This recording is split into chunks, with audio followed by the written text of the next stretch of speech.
ये terminologies used by Mendel. Mendel ने क्या क्या टर्मिनोलॉजीज यूज्ड की, ठीक है ना। तो इसमें सबसे पहले हम डिस्कस करेंगे करेक्टर। देखिए करेक्टर क्या है, जब भी हम किसी चीज़ की स्टडी करेंगे, मेंडल ने कहा कि कोई ऐसी चीज़ जिसकी हम इन्वेस्टिगेशन करेंगे, जैसे हम हाइट की स्टडी कर रहे हैं या शेप की स्टडी कर रहे हैं या साइज़ की स्टडी कर रहे हैं, ठीक है ना। तो इसने कहा anything which is under investigation, उससे हम कहेंगे करेक्टर, ठीक है ना। तो जैसे हाइट है, हाइट एक करेक्टर है, कलर एक करेक्टर है, शेप एक करेक्टर है। दूसरा पॉइंट आता है ट्रेट। ट्रेट क्या है? Trait it is the expression of a character. Trait एक करेक्टर का एक्सप्रेशन है। जैसे हाइट है, ये हाइट या तो ये टाल हो सकती है या ये ड्वार्फ हो सकती है, यानी कि शॉर्ट। टाल के लिए responsible capital T capital gene या capital T small T gene होगा, ठीक है ना। और ड्वार्फ के लिए रिस्पॉन्सिबल स्मॉल टी जीन होगा। ऐसे मैं शेप की बात कर लूँगा। शेप या तो, अगर मैं शेप की बात करूँगा, या तो राउंड होगी या शेप रिंकल्ड होगी। अगर राउंड है तो कैपिटल आर, अगर रिंकल्ड है तो स्मॉल आर। राउंड के लिए ये भी रिस्पॉन्सिबल है, क्योंकि एक डोमिनेट एलील होना चाहिए। देखिए अगर मैं डोमिनेट एलील को रिप्रेजेंट करूँगा तो उसको मैं कैपिटल लेटर से रिप्रेजेंट करूँगा, डोमिनेट एलील को, ठीक है ना। अगर ये कैपिटल टी है, इसमें दोनों एलील जो है वो डोमिनेट है, इसलिए इसको कहेंगे होमोजाइगस डोमिनेट। क्या कहेंगे इसको? होमोजाइगस डोमिनेट कहेंगे। और अगर ऐसे ही मैं यहाँ पे ये ले लूँ, कैपिटल टी स्मॉल टी ले लूँ, इसको कहते हैं homozygous dominate. This is known as heterozygous dominate, ठीक है ना। क्यों? क्योंकि इसमें एक कैपिटल टी और स्मॉल टी है, दोनों अलग अलग है। अगर मैं ऐसे ही स्मॉल टी बनाऊंगा तो स्मॉल टी क्या है? This is known as homozygous, शाबाश, होमोजाइगस रिसेसिव। अब देखो यहाँ पे मेंडेलियन जेनेटिक्स में एक रिलेशनशिप चलता है कि जो डोमिनेट एलील है वो डोमिनेट रहती है रिसेसिव एलील पे। तो this type of combination is known as dominate recessive relationship. ऐसे को क्या कहेंगे? डोमिनेट रिसेसिव रिलेशनशिप कहेंगे। क्लियर है ये चीज? तो वापस आते हैं हम ट्रेट पे। तो ट्रेट क्या है? कैरेक्टर को किस तरीके से एक्सप्रेस किया जाएगा, तो उसे हम ट्रेट कहेंगे। यहाँ ये एक इंडिविजुअल का फीचर है। ये क्या है? ये एक इंडिविजुअल का फीचर है। तो ये मैंने बताया, जैसे हाइट का ले लिया मैंने, या कलर का लिया, या शेप का लिया, ठीक है ना। अब थर्ड टर्म आती है यहाँ पे जीन। जीन को पहले जीन नहीं कहते थे, जीन को मेंडल ने कहा था जीन को फैक्टर। मेंडल ने जीन को फैक्टर किया। अब जीन टर्म जो है ये 1905 में जॉनसन ने टर्म कॉइन किया है। अब जीन क्या है? बेसिकली मेंडल के हिसाब से, मेंडेलियन फैक्टर के हिसाब से जीन को मेंडल ने फैक्टर कहा। तो मेंडेलियन फैक्टर क्या है? ए यूनिट ऑफ इनहेरिटेंस है which passes from parents to their offspring. ये मेंडल ने बताया। लेकिन और भी डेफिनेशन है जीन की। जैसे अगर हम केमिकली बताएं तो केमिकली क्या है जीन? जीन एक लीनियर सेगमेंट है डीएनए का, जिसको हम बोलते हैं सिस्ट्रॉन। क्या बोलते हैं? जिसको हम सिस्ट्रॉन बोलते हैं। उसके बाद मेंडल के हिसाब से ही जीन एक डीएनए का पार्ट है। मतलब मान लो ये डीएनए है, इस डीएनए में लेट से ये ए बी सी और डी जीन है, तो ये पार्ट है डीएनए का। These are genes of DNA which control character. तो ये जो है ये कैरेक्टर को कंट्रोल करते हैं। लेट्स सपोज ए जीन जो है वो हाइट को कंट्रोल कर रहा है, बी जीन जो है वो कलर को कंट्रोल कर रहा है, सी जीन जो है वो शेप को कंट्रोल कर रहा है, डी जीन जो है वो कोई और मेटाबॉलिक कैरेक्टर को कंट्रोल कर रहा है। क्लियर है ये चीज? तो केमिकली क्या है? जीन एक लीनियर सेगमेंट है डीएनए का, जिसको हम बोलते हैं सिस्ट्रॉन। तो मेंडल के हिसाब से जीन क्या है? पार्ट ऑफ डीएनए है जो कैरेक्टर को कंट्रोल करता है। अब इसको जीन को हम और अच्छे से डिफाइन कर सकते हैं। अ न्यूक्लियोटाइड सीक्वेंस, ये बेसिकली एक न्यूक्लियोटाइड ही सीक्वेंस है ना। इस न्यूक्लियोटाइड सीक्वेंस में सिर्फ एडेनिन होगा, थाइमिन होगा, गवानिन होगा, साइटोसिन होगा, एडेनिन होगा, ऐसे करके बहुत सारी न्यूक्लियोटाइड सीक्वेंस होगी है। और ये न्यूक्लियोटाइड सीक्वेंस किसी फंक्शनल प्रोटीन के लिए कोड कर रहा है, ये किसी फंक्शनल प्रोटीन के लिए कोड कर रहा है, और उस टाइम हम इसको कहेंगे जीन। तो what is gene? Gene is a nucleotide sequence, या gene is a segment of nucleotide sequence which control for a functional protein. Clear है ये चीज? तो ये थी कुछ डेफिनेशंस जीन की, और जीन को मेंडल ने फैक्टर कहा था। उसके बाद आता है नेक्स्ट, हमारा आता है एलील। अब देखो मैंने क्या कहा? मैंने कहा एक कैरेक्टर है हाइट। क्या है? हाइट। हाइट के लिए रिस्पॉन्सिबल है टी जीन। हाइट के लिए कौन सा जीन रिस्पॉन्सिबल है? टी जीन, ठीक है। अब इस टी जीन की दो अल्टरनेटिव कॉपीज होंगी, यहाँ ये कैपिटल टी होगा, यहाँ ये कैपिटल टी स्मॉल टी होगा, और एक और कॉपी होती है स्मॉल टी, है ना। अगर ये दो एलील, ये दो जो है these T capital T they are alleles of each other. अब ये कैपिटल टी एलील जो है ये फादर साइड से आई है, ये कैपिटल टी एलील जो है ये मदर साइड से आई है during the process of gametogenesis. आई बस समझ, ठीक है। अब यहाँ पर भी ये डोमिनेंट एलील है, ये रिसेसिव एलील है, एक पेरेंट से आई, फादर से आई, एक मदर से आई, ये स्मॉल टी एक फादर से आई, एक मदर से आई। आई बस समझ। तो इसने क्या कहा, इसने कहा कोई भी करेक्टर को कंट्रोल करने के लिए दो एलील्स रिस्पॉन्सिबल होती हैं, ठीक है ना। और वो एलील जो है, एक एलील जो है वो पेरेंट से आएगी, फादर से आएगी, और एक मदर से आएंगे, तो तब हम इनको कहेंगे they are known as allele of each other. Clear है ये चीज। यहां हम इसको कहेंगे it is the alternate form of a gene in a population. Now next हमने पढ़ना है लोकस। अब लोकस के लिए मैंने क्या कहा, लेट्स सपोज हमारे पास एक क्रोमोसोम है, ठीक है ना। अब क्रोमोसोम क्या है, आपने पढ़ा होगा क्रोमोसोम के बारे में क्लास 11 में। देखो लेट्स सपोज ये हमारे पास क्रोमोसोम है,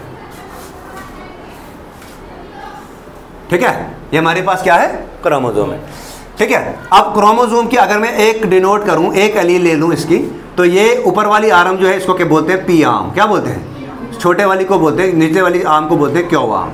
तो पी अपान क्यू रेशो के बराबर, पी अपान क्यू रेशो से हम क्रोमोसोम को डिवाइड कर सकते हैं, ए सेंट्रिक, मेटासेंट्रिक वगैरह से हम डिवाइड कर सकते हैं, पढ़ा है आपने। आप देखो इस एलील में स्पेसिफिक लोकेशन होती है जहां पे जीन लोकेट होता है, इन स्पेसिफिक पोजीशंस को कहा जाता है लोकस, ठीक है ना। लेट्स सपोज यहाँ पे इस पोजीशन पे कैपिटल ए जीन है, ठीक है ना। और ऐसे में अगर एक और क्रोमोसोम, लेट्स से एक मैंने बनाया क्रोमोसोम नंबर 1, ठीक है, ऐसे लेट्स से हमारे पास क्रोमोसोम नंबर 2 है, ये क्या क्रोमोसोम नंबर 2 है। लेट्स से इस क्रोमोसोम नंबर 2 पे यहाँ पे स्मॉल ए एलील है, नहीं बस समझ। तो what are this capital A small A, ये तो एलील्स हैं, लेकिन ये है कहाँ पे, जीन की जिस जगह पे ये प्रेजेंट होते हैं उसे कहते हैं लोकस। उससे क्या कहते हैं, उसे कहते हैं लोकस। क्लियर है यहां तक। अच्छा नेक्स्ट अब आगे हम पढ़ रहे हैं, नेक्स्ट टर्म हमारी आती है जीनोटाइप, ठीक है। अब दो इंपॉर्टेंट टर्म्स हैं, एक है जीनोटाइप, दूसरी है फिनोटाइप, ठीक है ना। आप देखो, आप क्लास 10th में भी आपने पढ़ा है जीनोटाइप, और क्लास 11 आज भी आप पढ़ने जा रहे हैं। एक है जीनोटाइप, दूसरा है फिनोटाइप। देखो what is genotype, genotype is genetic makeup of an organism. Genotype क्या है, genetic makeup of an organism. मतलब एलिलिक कॉम्बिनेशन से हम जीनोटाइप निकाल सकते हैं, एलिलिक कॉम्बिनेशन से हम जीनोटाइप निकाल सकते हैं। अच्छा उसके बाद फिनोटाइप क्या है, phenotype is the expression of genotype. Phenotype क्या है, expression of genotype in the form of, शाबाश, in the form of trait, है ना। तो what is phenotype, expression of genotype in the form of phenotype. इसको क्या लिखेंगे, expression of genotype in the form of phenotype. Clear है ये चीज। अब देखो ये genetic makeup of an organism है, फिनोटाइप को कहते हैं external manifestation of an organism. Phenotype को क्या कहेंगे, external manifestation of an organism, ठीक है। फिनोटाइप क्या है, एक्सटर्नल मैनिफेस्टेशन है एक ऑर्गेनिज्म का। क्लियर है ये चीज, आई बस समझ। अच्छा जीनोटाइप क्या, it is the combination of all the, it is the combination of alleles, है ना। तो जीनोटाइप क्या है, इसको लिखेंगे it is an allylic combination. ये क्या है, एलिलिक कॉम्बिनेशन है। तो फिनोटाइप क्या, it is the result of allylic combination, it is the result of allylic combination. Hope आपको दोनों पॉइंट समझ आएगा। मतलब फिनोटाइप क्या, फिर एक्सटर बाहर से ही एक ऑर्गेनिज्म क्या है, क्या वो टाल है, क्या वो ड्वार्फ है ना। तो जैसे मैं लिखूंगा टाल या लिखूंगा ड्वार्फ, तो ये आ गया, ये फिनोटाइप है। ये क्या है, ये इसका फिनोटाइप है। और अगर मैं जीनोटाइप लिखूंगा, जैसे मैंने लिखा कैपिटल टी या कैपिटल टी स्मॉल टी या स्मॉल टी, ये क्या है? What are these? These are genotypes, these are genotype. अब देखो जीनोटाइप मिलके हमारे पास फिनोटाइप आया, जीनोटाइप मिलके हमारे पास फिनोटाइप आया, जीनोटाइप मिलके हमारे पास फिनोटाइप आया। क्लियर है ये चीज? तो ये थी दो टर्म्स, एक थी जीनोटाइप, दूसरी थी फिनोटाइप। क्लियर है ये चीज? नाउ अब हम और दो टर्म्स पढ़ते हैं, एक पढ़ते हैं होमोजाइगस, दूसरी पढ़ते हैं हेट्रोजाइगस। एक पढ़ते हैं हम होमोजाइगस, दूसरी पढ़ेंगे हम हेट्रोजाइगस। कंफर्टेबल नहीं हो आगे आ जाओ। एक हम पढ़ेंगे, first is known as homozygous, दूसरी है टर्म्स है, एक आ गया होमोजाइगस और दूसरी टर्म है हेट्रोजाइगस। अब देखो ये जो दोनों टर्म्स है, एक है होमोजाइगस, दूसरी है हेट्रोजाइगस। ठीक है, होमोजाइगस का मतलब होता है जब दोनों एलील सेम हो, या वो होमोजाइगस डोमिनेट होगा या होमोजाइगस रिसेसिव होगा। हेट्रोजाइगस क्या हो गया? जब एलील डिफरेंट हो, जैसे हाइट के केस में एक कैपिटल टी एक स्मॉल टी आएगी, वो आ गया हमारा हेट्रोजाइगस।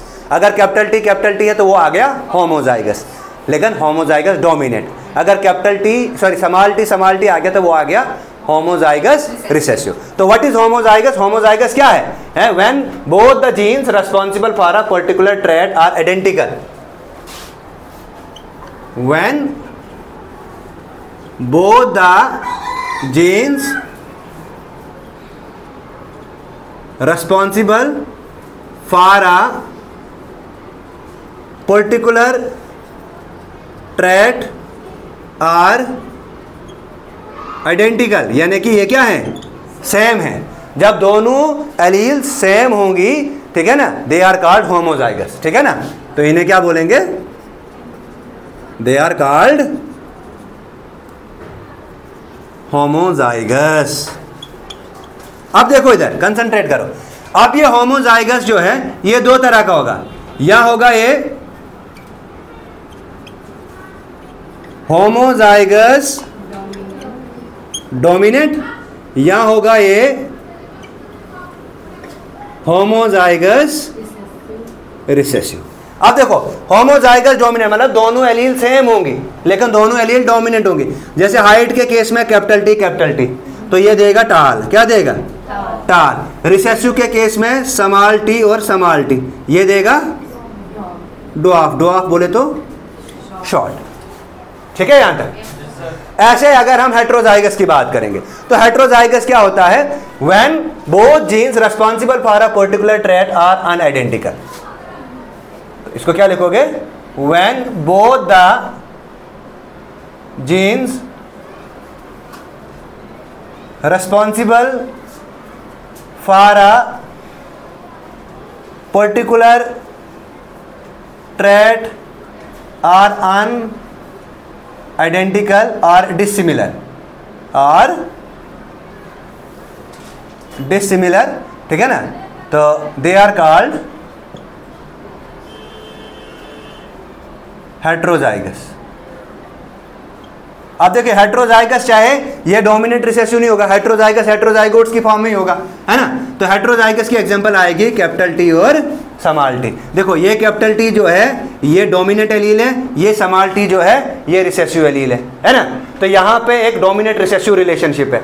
ये कैपिटल टी जो है it is completely dominant on small T, है ना। मतलब व्हाट आर डोमिनेंट मतलब है ये इस रिसेसिव के कैरेक्टर को नहीं आने देगा। हम आगे पढ़ेंगे मोनोहाइब्रिड क्रॉस, वहाँ पे मैं बताऊंगा कि F1 जनरेशन में जो फर्स्ट फीलियल जनरेशन है, जब दो पेरेंट्स के बीच में पहला क्रॉस होगा तो फर्स्ट फीलियल जनरेशन में यानी कि F1 जनरेशन में रिसेसिव कैरेक्टर एक्सप्रेस नहीं होता है, वहाँ पे सिर्फ और सिर्फ डोमिनेंट कैरेक्टर एक्सप्रेस होता है।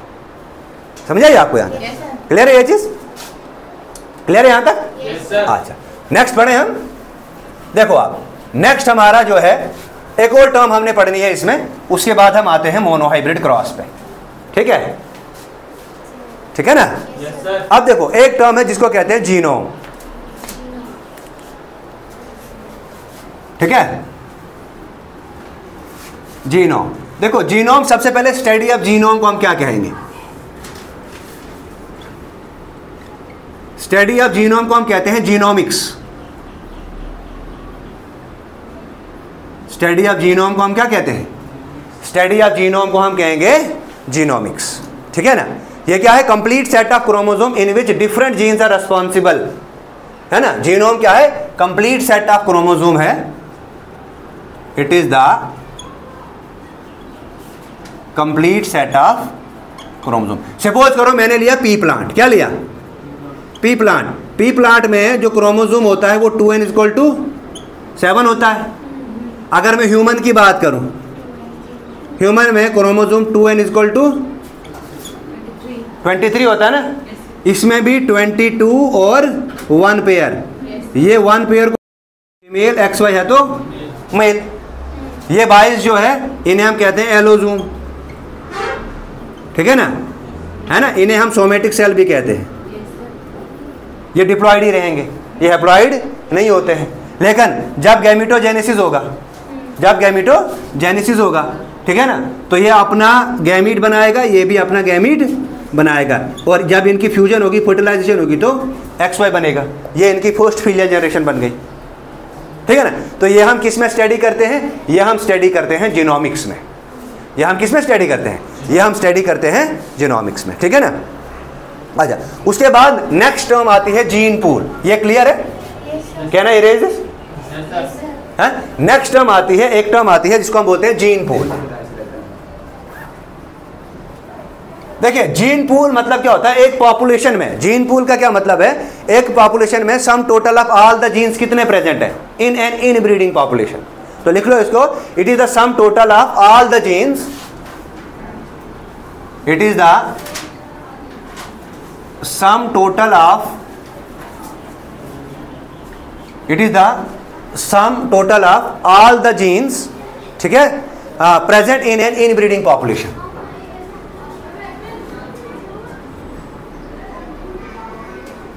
Present in an inbreeding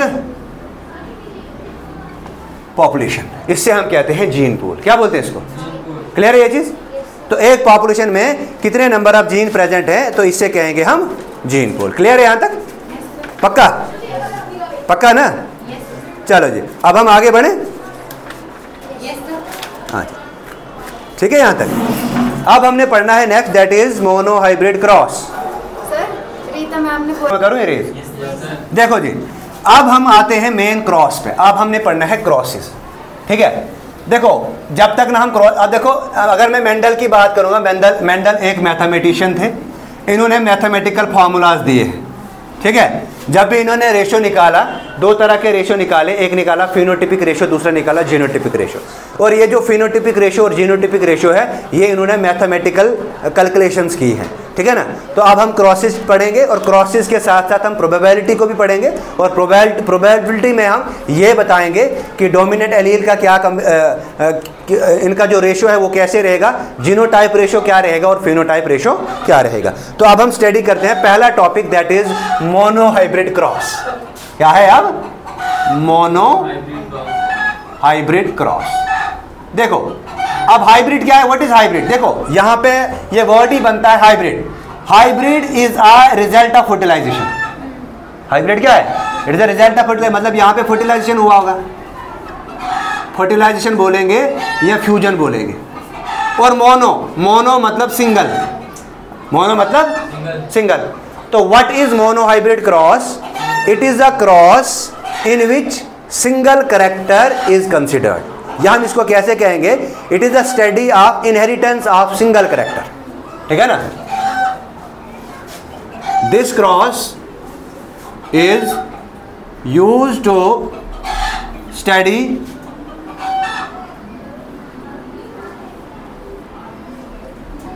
inheritance of a single character.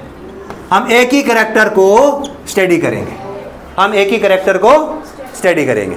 या हम हाइट को स्टडी करेंगे, या हम शेप को स्टडी करेंगे, या हम कलर को स्टडी करेंगे। क्लियर है ये चीज? आई बात समझ? ठीक है। अब ये क्या है? हाँ, अब ये क्या है? Mono, it is a cross. अब ये क्रॉस क्या है? अब क्रॉस की बात अगर हम करेंगे तो क्रॉस जो है ये पेरेंट्स के बीच में होगा, है ना। अब पेरेंट्स, एक मेल पेरेंट होगा, दूसरा फीमेल पेरेंट होगा, तो दोनों पेरेंट्स के बीच में क्रॉस होगा। क्रॉस होने के बाद जब फर्टिलाइजेशन होगी तो F1 बनेगा, फिर हम F1 की सेल्फिंग करवाएंगे तो F2 आएगा, जब F2 आएगा तो फिर हम उसका जीनोटिपिक रेशियो और फिनोटिपिक रेशियो को कैलकुलेट करेंगे। क्लियर है ये चीज़? तो मेंडल के हिसाब से ही चलेंगे हम। मेंडल ने क्या क्या बातें बताई है, मेंडल को ही हमने देखना है। ठीक है, ठीक है यहाँ तक? अब देखो, अब हम मोनोहाइब्रिड क्रॉस को लेंगे। ध्यान से सुनना बातें और इन बातों को आपने जहन में रखना है, तब जाके ही आगे आपको जेनेटिक्स समझ में आएगा। देखो, सबसे पहले मेंडल ने दो पेरेंट्स को कंसीडर किया। सबसे पहले मेंडल ने दो पेरेंट्स को कंसीडर किया। एक ले लिया पेरेंट 1 और दूसरा ले लिया parent 2। It is clear to all of you? ये जो पेरेंट 1 है, लेट्स से हमने, हाँ, ये पेरेंट 1 जो हमने एक कैरेक्टर स्टडी किया करना है मोनोहाइब्रिड क्रॉस में, जो है वो है हाइट। हम हाइट को स्टडी कर रहे हैं, एक ही कैरेक्टर को लेना है। जो पेरेंट 1 है, ये पेरेंट 1 जो है, इसने कहा कि ये होमोजाइगस टाल होना चाहिए। होमोजाइगस टाल होना चाहिए। अगर होमोजाइगस टाल है तो मतलब दोनों एलील कैपिटल टी रहेगी। दूसरा पेरेंट जो है, जो इसका अपोजिट पेरेंट है, इसका जो अपोजिट पेरेंट है वो होना चाहिए होमोजाइगस रिसेसिव। वो होमोजाइगस रिसेसिव होना चाहिए, दैट इज स्मॉल टी और स्मॉल टी। लेट्स से ये पेरेंट 1 जो है ये है मेल, ये पेरेंट 2 जो है ये है फीमेल। अब इसमें दोनों एलील हैं, ये दो एलील जो है दे आर होमोजाइगस डोमिनेंट, ये होमोजाइगस रिसेसिव है। ठीक है ना? ये भी इसने कहा ये भी होना चाहिए ट्रू ब्रीडर। ये क्या होना चाहिए? और ये भी होना चाहिए ट्रू ब्रीडर। ठीक है? इसके अलावा इसने एक और बात बोली कि ये जो ट्रू ब्रीडर्स हैं, why Mendel selected true breeders? इन्होंने ट्रू ब्रीडर्स को क्यों सिलेक्ट किया? To maintain gene pool record, है ना? इन्होंने ट्रू ब्रीडर्स इसलिए लिया ताकि हम जीन पूल रिकॉर्ड को मेंटेन करके रखें। क्लियर है यहाँ तक? क्लियर है ये चीज? है? अब देखो, अब पेरेंट 1 है, इसका अपोजिट पेरेंट 2 है। पेरेंट 1 होमोजाइगस टाल होना चाहिए, पेरेंट 2 होमोजाइगस रिसेसिव होना चाहिए। ठीक है? अब देखो, ये सेल जो है, लेट्स सपोज यहां पे मैं थोड़ा सा बताऊंगा यहां पे क्या प्रोसेस चलेगा। ये मेरे पास कैपिटल टी पेरेंट है, इसके दो गैमीट बनेंगे, एक बनेगा कैपिटल टी, एक बनेगा, ठीक है? अब ये जो पेरेंट है, ये गैमीट जो है, ये गैमीट नेक्स्ट जनरेशन में जाएगा, यहाँ पे फ्यूज होगा। ठीक है ना? अब ये फ्यूज किससे होगा? ये स्मॉल टी है, इनके दो गैमीट्स आ गए, स्मॉल टी और स्मॉल टी, ये इसके साथ फ्यूज होगा। ये इसके साथ फ्यूज नहीं हो सकता, क्योंकि एक ही पेरेंट्स के दो गैमीट फ्यूज नहीं होंगे, गैमीट्स अपोजिट पेरेंट के फ्यूज होंगे। तो इसका गैमीट यहाँ पे बनाऊंगा अब मैं, इसका जो गैमीट आएगा दैट इज कैपिटल टी, इसका जो गैमीट आएगा that is small T. Clear है यहाँ तक? इन दोनों की करवाएंगे पॉलिनेशन। पॉलिनेशन बोलेंगे, फर्टिलाइजेशन बोलेंगे, फ्लावर है तो पॉलिनेशन, ठीक है ना? एनिमल है तो फर्टिलाइजेशन। तो क्या आएगा? कैपिटल टी और small T. This capital T small T, this is known as F1, इसको F1 जनरेशन बोलते हैं, या इसको हम बोलते हैं फर्स्ट फीलियल जनरेशन। क्या बोलते हैं? First filial generation. अब इस F1 जनरेशन का हम करवाएंगे, इसकी करवाएंगे सेल्फिंग। क्या करवाएंगे? देखिए, सेल्फिंग का मतलब क्या हुआ? ये कैपिटल टी स्मॉल टी है, इसका क्रॉस ऐसे ही किसी पेरेंट्स के साथ करवाएंगे, this is known as selfing. Parent का क्रॉस ऐसे ही किसी पेरेंट के साथ करवाएंगे, इसको बोलते हैं सेल्फिंग। क्या बोलेंगे इसको? सेल्फिंग बोलेंगे। अब इसका क्रॉस जब इसी पेरेंट्स के साथ होगा तो यहां पे बनाऊंगा मैं, ये कैपिटल टी स्मॉल टी है, इसका cross capital T small T के साथ। देखो इधर कंसंट्रेट करो, यहां पे दो पॉसिबिलिटीज है, एक तो हम सीधा क्रॉस बनाएंगे, दूसरा हम चक्कर बॉक्स बनाएंगे, जिसको हम बोलते हैं पूनेट स्क्वायर। पूनेट स्क्वायर से भी हम यहां बना सकते हैं, हम ऐसे भी बना सकते हैं। देखो, ऐसे बनाने की कोशिश करेंगे, ये कैपिटल टी आएगा, ये कैपिटल टी, ये स्मॉल टी आएगा, ये स्मॉल टी, ये कैपिटल टी आएगा, ये स्मॉल टी, ये स्मॉल टी आएगा। ये एक तरीका है आपको क्रॉस बनाने का। अगर ऐसे नहीं बनाया तो आप यहाँ पे आप पूनेट स्क्वायर बना सकते हो। एक साइड लिखोगे आप कैपिटल टी स्मॉल टी, दूसरी साइड भी लिखोगे आप कैपिटल टी और स्मॉल टी। क्लियर है ये चीज? ठीक है,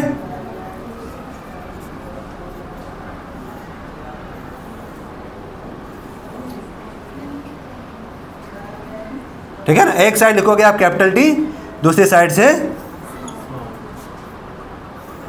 ये यहां पे ऐसे क्रॉस बनाओगे, एक साइड से मेल के गैमेट, एक साइड से फीमेल के गैमेट, ठीक है ना।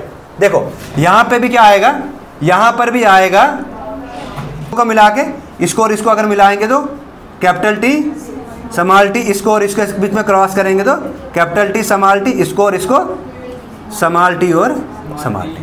ये जो जनरेशन बनी this is known as F2 generation. क्या बोलेंगे इसको? F2 generation. क्लियर है यहां तक?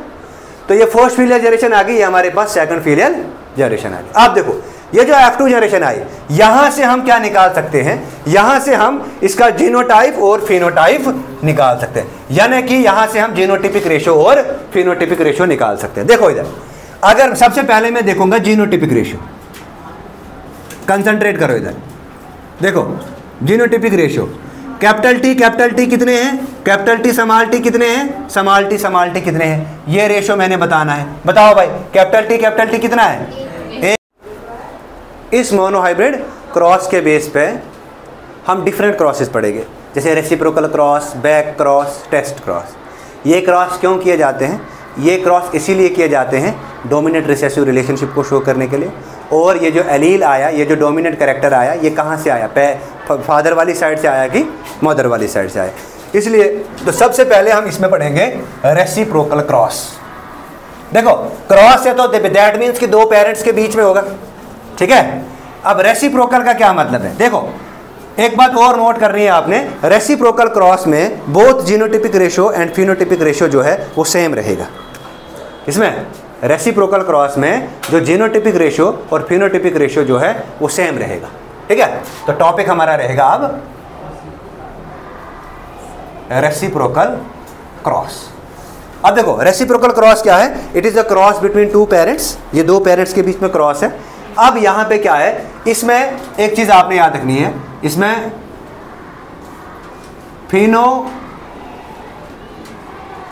रेशो और जीनोटिपिक रेशो दोनों सेम रहेंगे। क्या रहेंगे? इसमें दोनों सेम रहेंगे। अब देखो कैसे रहेंगे। हमने क्या किया, हमने लिया पेरेंट 1 और लिया हमने पेरेंट 2। कंसंट्रेट करो, बाद में बनाना। देखो इधर पेरेंट 1 जो है वो हमने लिया मेल, पेरेंट 2 जो है वो हमने लिया फीमेल, ठीक है। पेरेंट 1 में जो एलीलिक कम्बिनेशन, ये होमोजाइगस टाल है, ये हेट्रोजाइगस, ये होमोजाइगस ड्वार्फ है। दोनों पेरेंट्स अपोजिट होने चाहिए, ट्रू ब्रीडर्स होने चाहिए, ठीक है। एक अगर होमोजाइगस डोमिनेट है, दूसरा होमोजाइगस रिसेसिव होना चाहिए। ये अपना जीन देगा कैपिटल टी, ये कैपिटल टी देगा, ये अपना जीन स्मॉल टी देगा, अपना गैमीट, इन गैमीट की होगी फ्यूजन या फर्टिलाइज, ये पॉलिनेशन, तो आएगा कैपिटल टी स्मॉल टी। ये आया हमारे पास F1। इस F1 की करेंगे सेल्फिंग, आएगा हमारे पास F2। ये तो एक क्रॉस आ गया। अब इसका रेसिप्रोकल, इसका करेंगे हम उलट, इसका रेसिप्रोकल, इसका हम उलट करेंगे। ये जो हमने पेरेंट 1 और पेरेंट 2 लिया था, पहले पेरेंट 1 हमने कैपिटल टी लिया था, पेरेंट 2 स्मॉल टी लिया। ये पेरेंट 1 पहले मेल था, अब ये आया फीमेल, और ये पेरेंट 2 पहले फीमेल थी, अब इसको हमने माना मेल। क्लियर है ये चीज़? ये अपना गैमीट एक्सप्रेस करेगा कैपिटल टी, ये अपना गैमीट एक्सप्रेस करेगा स्मॉल टी, दोनों आएगा कैपिटल टी स्मॉल टी। ये आ गई इसकी F1 जनरेशन। क्या आ गई? यहाँ से आएगी F2, यहाँ से क्या आएगी F2, लेकिन सेल्फिंग करने के बाद। इसकी सेल्फिंग अगर करूँगा तो ये कैपिटल टी स्मॉल टी, मैं बताऊँगा कैसे आया, ये रेशो सेम आएगा। ये इधर एक साइड मेल, एक साइड फीमेल। देखो इधर आएगा capital T small T, capital T small T. तो यहाँ पर भी मैं यही करूँगा। इसकी करवाई मैंने सेल्फिंग से कम्बिनेशन कितने आएंगे, एक कैपिटल टी स्मॉल टी, इधर भी कैपिटल टी और स्मॉल टी। इधर क्या आएगा, capital T capital T capital T capital T capital T, sorry small T और स्मॉल टी। अब देखो अगर मैं पी आर निकालूंगा इधर, what is P R, phenotypic ratio, capital T capital T capital T small T small T small T, ratio बताओ क्या है, शाबाश। टाल वर्सेस डॉर्फ कितना है, 3:1, ये आ गया जी आर है ना, सॉरी ये जी आर है, जीनोटाइपिक रेशियो, और ये फेनोटाइपिक रेशियो, ठीक है। यहाँ पर भी जीनोटाइपिक रेशियो क्या आएगा, 1:2:1, कैसे, capital T capital T small T, यहाँ पे पी आर फेनोटाइपिक रेशियो, टाल वर्सेस डॉर्फ, ये कितना आएगा, 3:1। तो वो in case of reciprocal cross both phenotypic ratio and genotypic ratio remain same. तो जहाँ पे हमने पेरेंट 1 को एज अ मेल बिहेव किया था, in case of reciprocal cross उसी पेरेंट 1 को हम एज अ फीमेल बिहेव करेंगे, ठीक है ना। तो इसमें कुछ ऐसी स्थिति देखने को मिलेगी, आई बात समझ। तो दिस इज रेसिप्रोकल क्रॉस, आई बात समझ, ठीक है ना। अच्छा, तो ये हम यहाँ से ये भी पता लगा सकते हैं ना कि मोनोहाइब्रिड क्रॉस जो है, इस मोनोहाइब्रिड क्रॉस ने जो रिजल्ट दिया वो सेम दिया एज अ मोनो, ये जो सॉरी रेसिप्रोकल क्रॉस है, इसने सेम रिजल्ट दिया एज अ मोनोहाइब्रिड क्रॉस, क्योंकि मोनोहाइब्रिड क्रॉस में भी तो फिनोटाइपिक रेशियो और जीनोटाइपिक रेशियो सेम आता है, ठीक है ना। अब देखो नेक्स्ट हम पढ़ते हैं अब बैक क्रॉस, और उसके साथ साथ में हम पढ़ेंगे टेस्ट क्रॉस। ये क्लियर है, इसको करो इरेज में, देखो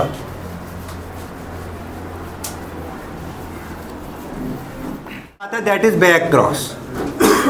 देखो बैक क्रॉस क्या है, बैक क्रॉस है क्या, सबसे पहले F1 जनरेशन, यानी कि हाइब्रिड का क्रॉस किसी भी पेरेंट्स से, हाइब्रिड का क्रॉस किसी भी पेरेंट्स से हम कराएंगे तो आएगा बैक क्रॉस।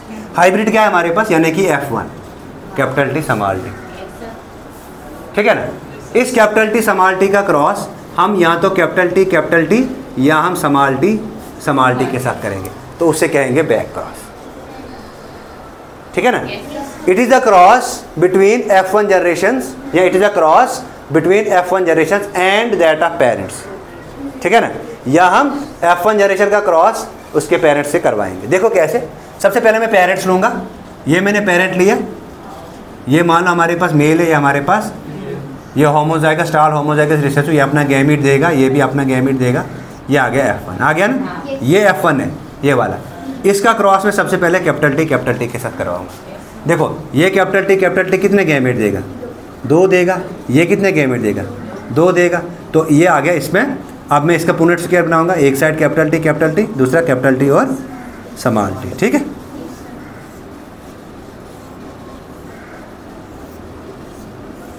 एक साइड से मेल एक साइड से, तो ये क्या आएगा, कैपिटल टी इधर भी कैपिटल टी स्मॉल टी और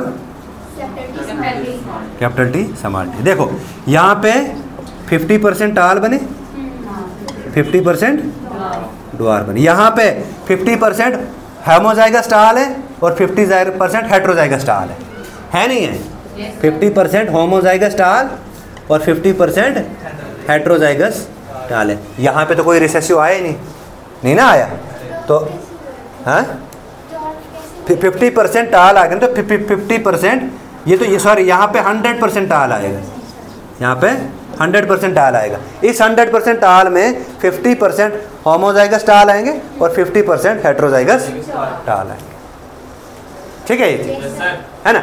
आप देखो ये तो एक पेरेंट से आ गया ना, अगर हम इससे ले लेंगे तो F1 का, अब मैं सीधा F1 लिख लूँगा, F1 का क्रॉस इससे, तो एक साइड से ये वाले गैमीट, एक साइड से मेल वाले, एक साइड से पेरेंट वाले गैमीट, तो यहाँ पे मैंने लिया था पेरेंट 2, इधर लिया था मैंने पेरेंट 1, इसका क्रॉस F1 के साथ है ना, ये मेरे पास F1 है, ये लिखना है आपने, ठीक है। तो देखो इधर capital T small T capital T small T small T small T small T small T, 50% home heterozygous टाल और 50% होमोजाइगस रिसेसिव, शाबाश होमोजाइगस। बताओ कोई कंफ्यूजन इसमें? तो बैक क्रॉस क्यों करते हैं? बैक क्रॉस क्यों किया जाता है? बैक क्रॉस हम इसीलिए करते हैं ताकि हम ये टेस्ट कर पाएं कि पेरेंट्स से कौन सी एलील आई है। हो गया आपका कंफ्यूजन दूर? ठीक है। आप देखो बैक क्रॉस के बाद नेक्स्ट आता है हमारा टेस्ट क्रॉस। बैक क्रॉस के बाद आता है हमारा टेस्ट क्रॉस। देखो टेस्ट क्रॉस क्या है, सबसे पहले टेस्ट क्रॉस जो है it is a type of back cross. Test cross जो है ये क्या है, ये बैक क्रॉस की ही टाइप है। देखो कैसे, ये हमारे पास आया टेस्ट क्रॉस। देखो टेस्ट क्रॉस क्या है, बैक क्रॉस की टाइप है। यहां पे हम F1 हाइब्रिड जो है, F1 जो है इसका क्रॉस होमोजाइगस रिसेसिव के साथ करेंगे। This is known as test cross. F1 का क्रॉस होमोजाइगस रिसेसिव के साथ जब हम करेंगे, ठीक है ना, उससे कहेंगे हम टेस्ट क्रॉस। देखो F1 क्या है हमारे पास, कैपिटल T स्मॉल t, इसका क्रॉस स्मॉल t, तो इसके गैमीट क्या आएंगे, स्मॉल t, इधर कैपिटल T और स्मॉल, वही पॉसिबिलिटी जो मैंने आपको बैक क्रॉस का दूसरा क्रॉस जो समझाया, ठीक है ना। तो ये आ गया, ये हमारे पास होमोजाइगस रिसेसिव है, ठीक है, और ये F1 है, ठीक है, मतलब मान लो ये मेल ही है सपोज करो, तो ये आएगा capital T small t, capital T small t, capital T, this is small t and small t। Clear है ये चीज। तो ये था हमारा टेस्ट क्रॉस। यही बैक क्रॉस और टेस्ट क्रॉस जो है इसको हम यूज करते हैं टू नो द डोमिनेंट और recessive allele of a parent. Clear है ये चीज। अच्छा अब देखो, अब हमने एक टर्म और पढ़नी है जिसको बोलते हैं प्योर लाइन। क्या बोलते हैं, ये टर्म मोस्ट इंपॉर्टेंट है, प्योर लाइन। देखो इस प्योर लाइन को जॉनसन ने दिया, कब दिया, जॉनसन ने दिया इसको 1905 में, ठीक है ना। ये क्या कहता है कि जब इंडिविजुअल अपनी प्रोजेनीज अपनी आप की तरह बनाएगा, है ना, when the individual produces progenies like itself generation after generation, ठीक है ना, तो उससे कहेंगे हम प्योर लाइन।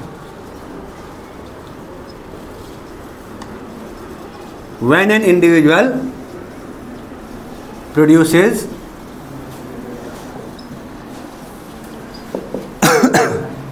similar progenies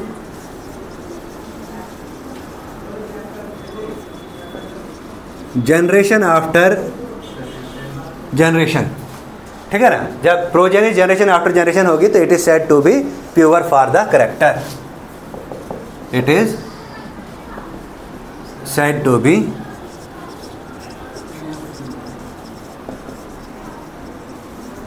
ऐसा केस किसमें सिमिलर प्रोजेनीज में, कैपिटल टी और स्मॉल टी वाला केस आएगा। क्लियर है ये चीज। अच्छा एक पॉइंट और, gametes are always pure for their trait, ये चीज याद रखना।